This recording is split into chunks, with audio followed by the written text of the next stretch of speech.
This video is going to explain how to start a video call in your team, and whether that's a class or a team with colleagues. It works the same way, but it is going to be an open call that anyone in your team can join. So ideally, if you've got a working party with fellow educators, or if you're going to have an online aspect to your lesson and you wanted the learners in that space to be able to join it. So it usually starts in the general channel on the posts tab, but whichever tab you use, the meet option will be in the top right corner. If you just click meet, it will open up, it will start a call, but you do have options using the wee drop down menu. The meet button starts at a meet now, an instant meeting, and you do have an option to schedule meetings for another time. I'm going to start with the meet now option, which will be the same if I press that button. And you can see this is the video call startup screen for Teams. You can give your meeting a name. So this is the meeting startup page, and you've got options here.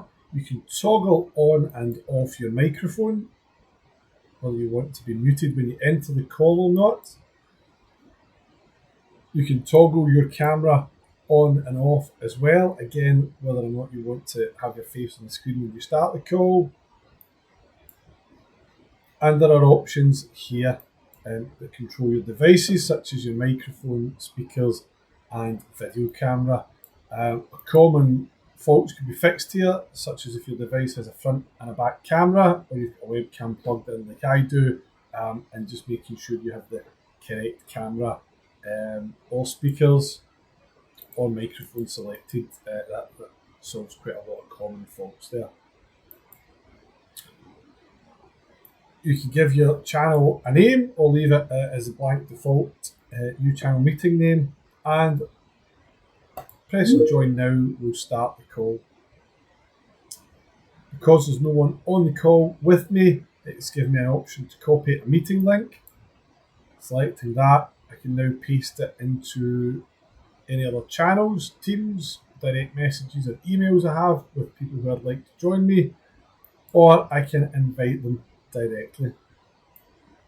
I can type a name in and it will search the Go directory to find someone to add, or it will suggest people that I've recently spoken to that I might want to invite into the call.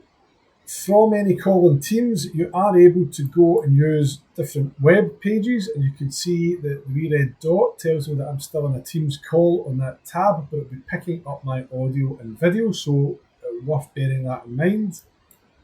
And from a Teams call, I can still use Teams. If I select the Teams icon here, you see my meeting has shrunk down to this wee black box.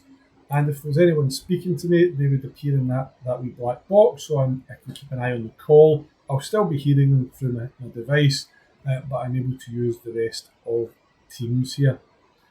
This is what other people who join your team will be able to see.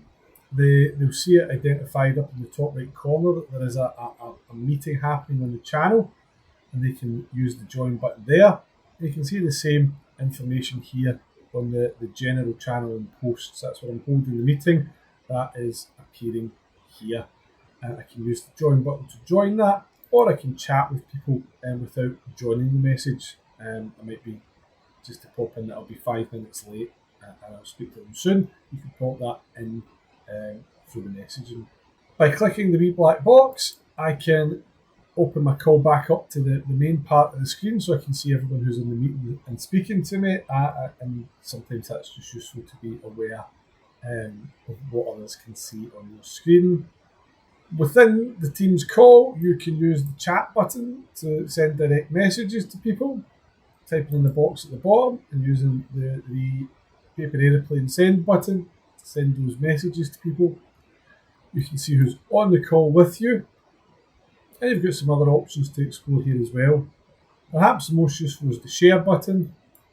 By pressing share, you can share your web browser screen. You can open up a whiteboard to collaborate, You can see that Teams is trying to pull in some of my most recent documents from my OneDrive, so you can open those up and it will present your document, your file, to the other participants in the call. And you can see that I can stop sharing my screen.